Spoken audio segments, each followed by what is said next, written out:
one of the things that we've talked about previously, but also that's related to this, is the end client, the SME, and their business management, business continuity planning, risk management, and all of the things that feed into being a really good business that will obviously help support the next few years of their ability to continue.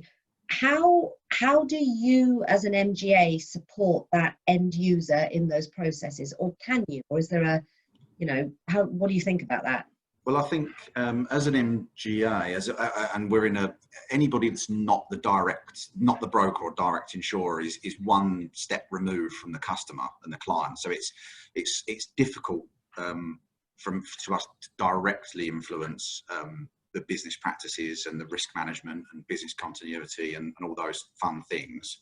But it's almost, how can we support the broker to do that role, if that's their role?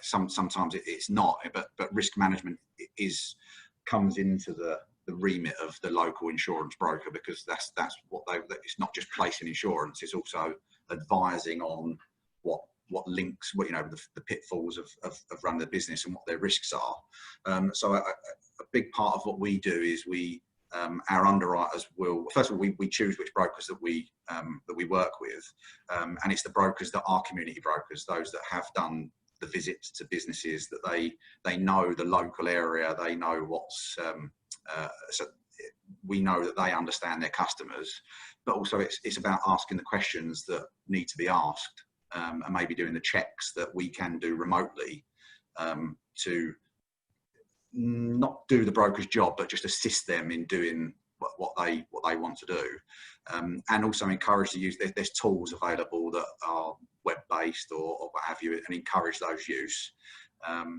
And a lot of brokers do use them to help their brokers, their clients. So our role, I think, is just to try and support risk management, but ultimately that's where the broker really can offer a value to their customer, their client, other than just placing insurance for them. Yeah, that chain is quite a tricky one, isn't it? Because obviously the benefits to use the MGA of a positive risk management